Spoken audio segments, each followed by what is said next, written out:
My younger son, a pilot, called me. "Mom, something strange is happening. My sister-in-law is at the house." "Yes, she is," I replied. "She's in the shower." His voice dropped to a whisper. "That's impossible. I have her passport in my hands. She just boarded my flight to France."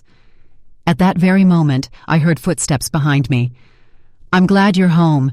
If you're watching this video, please like, subscribe to the channel, and tell me in the comments where you're watching my story of revenge from. I want to know how far it has reached." This morning, just like any other, I was rushing to do the dishes after breakfast. My older son, Stephen, had left for work early, leaving the house quiet. His son, my grandson Matthew, that clever little rascal of 7, had already been picked up by the school bus. And Araceli, my daughter-in-law, Stephen's wife, had just gone upstairs. Her soft voice floated down to me. "Mom, I'm going to take a quick shower." "Okay," I nodded, smiling. I had barely put away the last plate when the landline rang. I dried my hands on my apron and hurried to answer.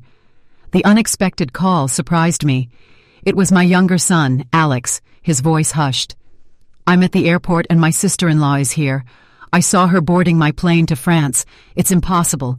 She is upstairs. She's in the shower," I told him. My hands were already trembling. A minute later, Araceli came downstairs, a white towel wrapped around her head, a soft smile on her lips. My younger son, Alex, was a pilot.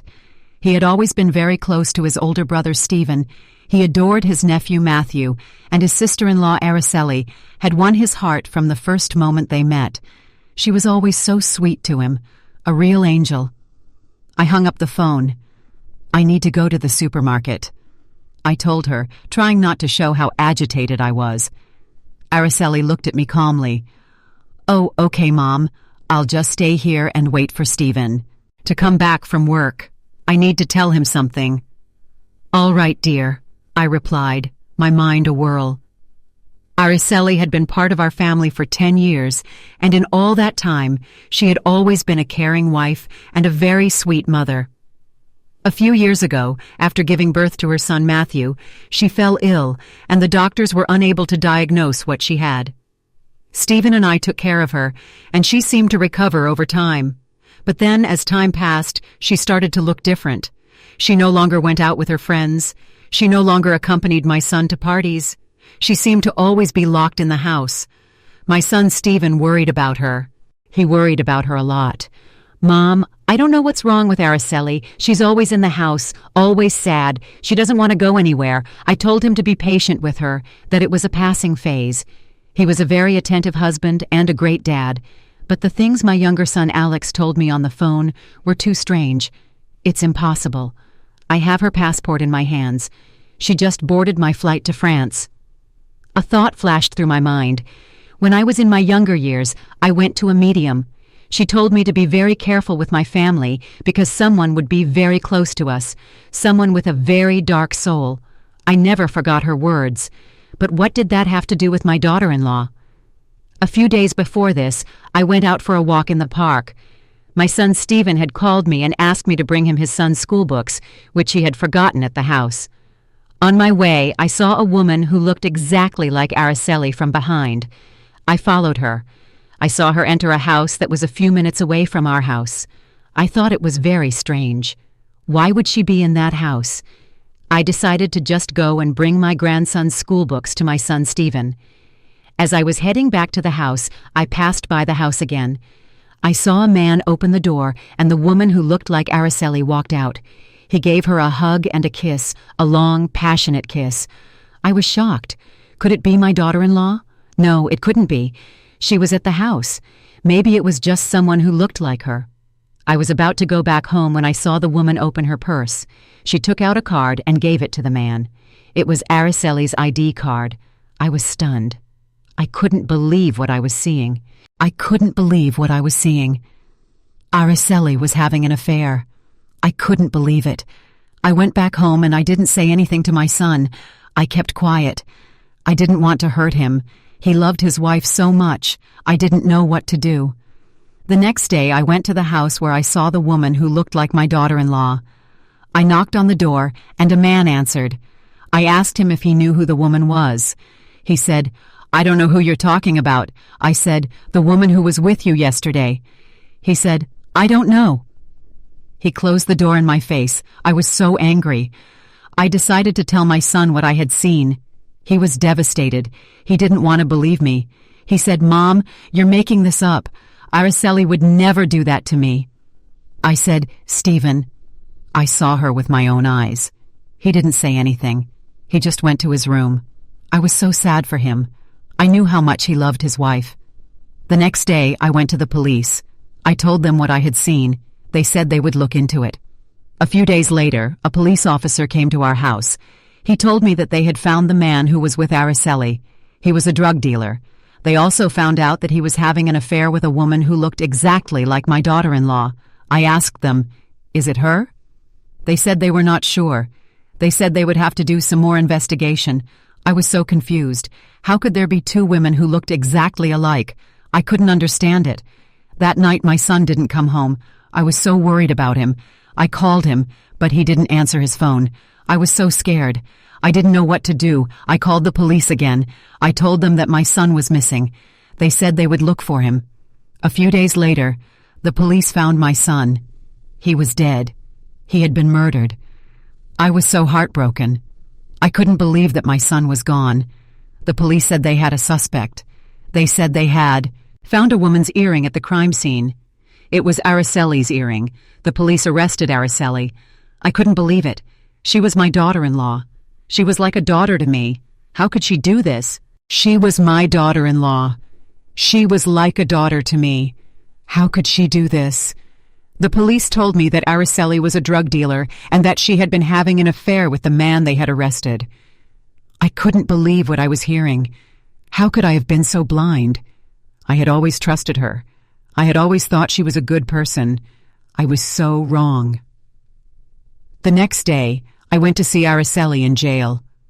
I asked her, "Why did you do this? Why did you kill my son?" She just looked at me with a cold stare. She didn't say anything. I was so angry. I wanted to scream at her, but I couldn't. I just started to cry. I couldn't believe that the woman I had trusted so much had done this. The police told me that Araceli had hired a man to kill my son. She wanted to get rid of him so she could be with the drug dealer. She wanted to take my grandson with her and leave the country. She wanted to take all of my son's money. I was so angry. I wanted to kill her. I wanted to rip her to pieces. But I couldn't. I was too old and too weak. The police told me that the drug dealer had confessed to everything. He had told them that Araceli was the one who had planned everything. She had told him that she would pay him a lot of money if he killed my son. I was so heartbroken. I couldn't believe that my daughter-in-law was a monster. I couldn't believe that she had done this to my son and my grandson. The police told me that Araceli had planned to take my grandson to another country and change his name. She wanted to start a new life with the drug dealer. She wanted to take all of my son's money. I was so angry. I wanted to kill her, but I couldn't. The police told me that they had enough evidence to put her away for life. I was so relieved. I was so happy that she was going to pay for what she had done. The next day, the court date came. I was there. I was there to see her face the judge. Wanted to see her face when she was sentenced to life in prison. I wanted to see her suffer. But she didn't show any emotion. She just looked at me with a cold stare. She didn't seem to care. I was so angry. I wanted to scream at her. I wanted to tell her how much I hated her. But I couldn't. The judge sentenced her to life in prison. I was so happy. She was finally going to pay for what she had done. I was so happy that justice was served, but I was also so sad. My son was gone. My grandson was left without a father. My grandson was left without a father. The next day, I went to the cemetery to see my son. I talked to him. I told him that I loved him and that I would never forget him. I told him that I would take care of his son and that I would never let anything happen to him. I promised him that I would be a good grandmother and that I would love him and protect him. I was so heartbroken. I missed my son so much. The next day, I went to see my grandson. He was staying with my younger son, Alex. I was so happy to see him. He was so cute and so innocent. He didn't know what had happened. He didn't know that his mother had killed his father. I didn't want to tell him. I wanted to protect him. I wanted to shield him from the cruel reality of the world. I told him that his father was on a long trip and that he would be back soon. I didn't know what else to say. I didn't want to tell him the truth. I didn't want to break his heart. I decided that it was better for him to not know. I decided that I would keep this secret forever. I would never tell him the truth. I would never tell him what his mother had done. I would protect him from the truth. I would protect him from the pain. A few years passed. My grandson was now 10 years old. He was a very smart and a very good boy. He was a great student and a great athlete. I was so proud of him. He was a great kid. He was a great grandson. He was a great boy. He was so loving and so caring. He was just like his father. He was just like my son. I loved him so much. I loved him more than anything in the world. I was so happy that I had him in my life. I was so happy that I had him to love. One day I decided that I should tell him the truth. He was getting older. He was mature enough to understand. He was smart enough to understand. I decided that it was time to tell him the truth. I decided that it was time to tell him what had happened to A, his father. I decided that it was time to tell him the truth about his mother. I took him to the park. We sat on a bench. I started to talk. I told him everything. I told him about the police investigation, about the court date, about his mother. I told him everything. He just sat there and listened. He didn't say anything. He didn't cry. He didn't show any emotion. He just sat there and listened. I was so surprised. I thought he would get angry. I thought he would cry. I thought he would be sad. But he wasn't. He just sat there and listened. When I was done, he just looked at me. He said, "Grandma, I know." I was so surprised. "How did he know?" I asked him. He said, "I overheard you talking to my uncle Alex. I heard everything. I know everything." I was so shocked. I couldn't believe that he had known all this time. He said, "I'm not angry. I'm not sad. I'm just confused. I don't understand why she would do that. I don't understand why she would kill my father." I didn't know what to say. I didn't have an answer for him. I didn't have an explanation for him. I just hugged him. I told him that I loved him and that I would always be there for him. He hugged me back. He said, "I love you too, Grandma. I'm so glad that I have you. I'm so glad that you're here." We sat there for a while, just hugging each other. It was a beautiful moment. It was a moment of truth and a moment of love. It was a moment that I would never forget. A few years later, my grandson was now 18 years old. He was getting ready to go to college. He was a great student and a great athlete. He was a great kid. He was a great grandson. He was a great boy. He was so loving and so caring. He was just like his father. He was just like my son. I was so proud of him. I was so happy that I had him in my life. I was so happy that I had him to love. One day he came to me. He said, "Grandma, I want to go to the prison. I want to see my mother." I was so surprised. "Why?" I asked him. He said, "I just want to see her. I just want to talk to her. I want to know why she did that." I was so scared. I didn't want him to go. I didn't want him to see her. I didn't want him to talk to her. I didn't want her to hurt him. I didn't want her to manipulate him. I told him, "Please don't go. She's a monster. She will hurt you. She will manipulate you." He said, "Grandma, I have to go. I need to know why. I need to get some closure. I need to understand." I couldn't say no to him. I couldn't stop him. I knew that he had to do this. He had to go and face her. He had to go and get some closure. The next day we went to the prison. We went to see her. She looked at us. She looked at me. She looked at him. She didn't say anything. She just looked at us with a cold stare. She didn't show any emotion. She didn't seem to care. I was so angry. I wanted to scream at her. I wanted to tell her how much I hated her. But I couldn't. My grandson started to talk. He said, "Dee, Mom, why did you do that? Why did you kill my father? Why did you do that to me? Why did you do that to us?" She just looked at him. She didn't say anything. She just looked at him with a cold stare. She didn't seem to care. She didn't seem to care. He started to cry. He said, "I just want to know why. I just want to understand." She still didn't say anything. She just looked at him with a cold stare. She didn't seem to care. I was so angry. I wanted to scream at her. I wanted to tell her how much I hated her. But I couldn't. I just stood there, holding my grandson's hand. I was so heartbroken for him. I was so heartbroken that he was going through this. After a while, a prison guard came and told us that our time was up. We left. We walked out of the prison. My grandson was still crying. He was so sad. He was so heartbroken. I hugged him. I told him that I loved him and that I would always be there for him. He said, "Grandma, I don't understand. Why didn't she say anything? Why didn't she tell me why?" I told him, "I don't know, dear. I don't know." The next day, we went back home. My grandson was still sad. He was still heartbroken. He was still confused. He didn't have any answers. He didn't have any closure. I was so sad for him. I was so sad that he had to go through this. I was so sad that he had to live with this. A few days later, he came to me. He said, "Grandma, I'm going to find the man who helped her. I'm going to find him, and I'm going to make him tell me the truth. I'm going to make him tell me why she did that." I was so scared. I didn't want him to go. I didn't want him to do that. I told him, "Please don't. He's a dangerous man. He will hurt you. He will kill you." He said, "I have to go, Grandma. I have to know the truth. I have to get some closure." He was so determined. I couldn't stop him.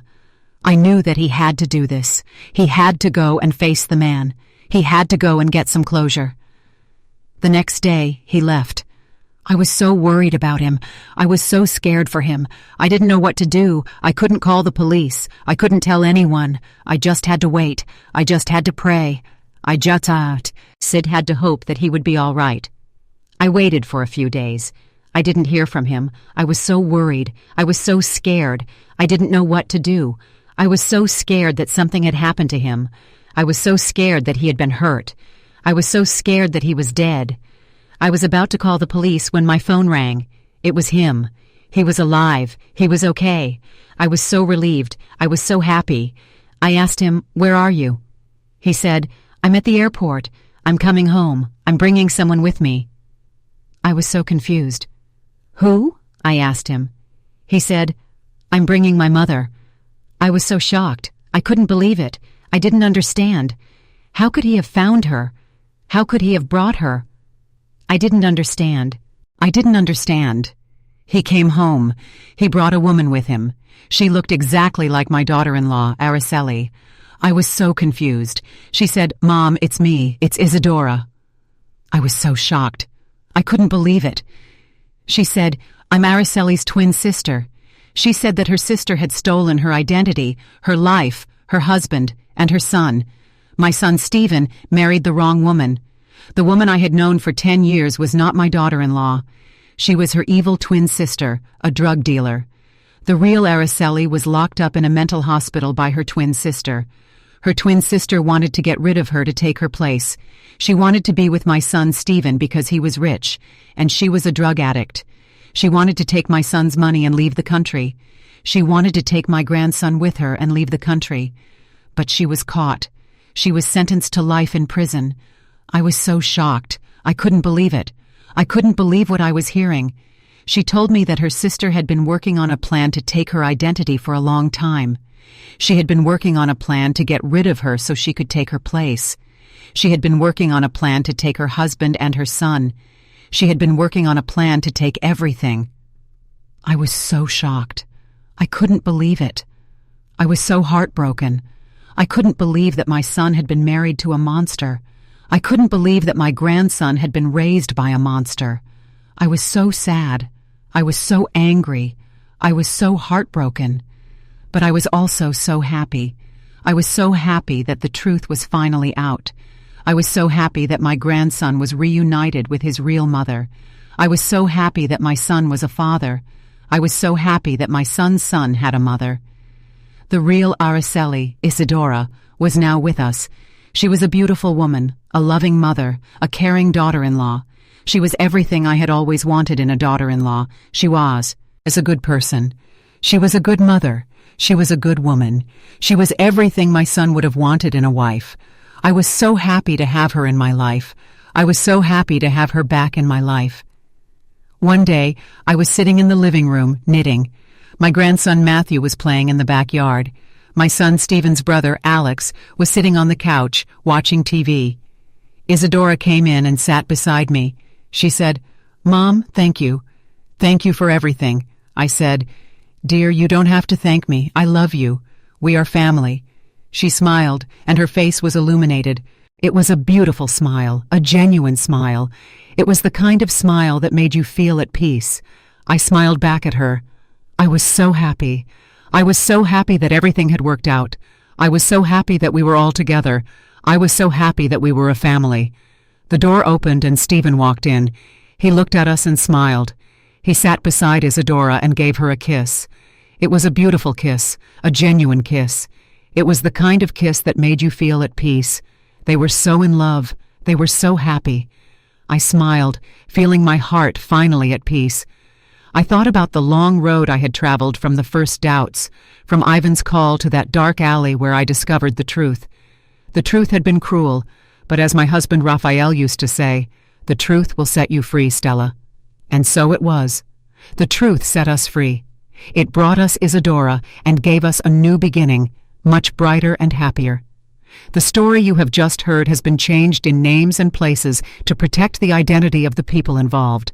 We are not telling this to judge, but with the hope that someone will listen and stop to reflect on how many mothers are suffering in silence inside their own homes.